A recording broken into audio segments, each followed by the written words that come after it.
হে everyone, আজ ছিল 29 November. আর ঠিক 29 নভেম্বর 24 বছর আগে আমি পৃথিবীতে ভুল করে এন্ট্রি নিয়েছিলাম। তো চলো কি বলছি বুঝতেই পারছো। সকালবেলা ঘুম থেকে উঠে কলেজে গিয়েছিলাম, আর তারপর কলেজ থেকে এসে ফটাফট পুজো দিয়ে রেডি হয়ে নিলাম, কারণ ও আসছিল, কোথাও একটা যাবে বলছিল। তো কোথায় যাবে আমি জানি না।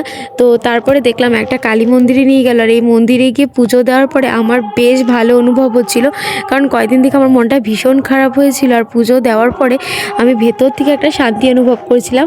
তো তারপরেই আমি পেয়ে গেলাম অনেকগুলো গিফট। আর গিফট পেতে কার না মজা লাগে বলো।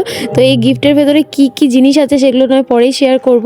আর তারপরে দেখো কেক কাটিংয়ের জন্য সব কিছু রেডি হয়ে গেছে, আর কত কত আয়োজন, কেক, মিষ্টি, পায়েস, আর আমাকে রানীর মতো সাজিয়েছে। এরপরে কেক কাটিংয়ের পরে লাঞ্চটা ছিল জাস্ট ওয়াও। তারপরে বান্ধবী ফোন করেছিল একটা ক্যাফেতে আমাকে ডেকে, ও আবার কেক কাটিং করলো, আর এদিকে বাড়িতে এসে আবারও সারপ্রাইজ পেয়েছি।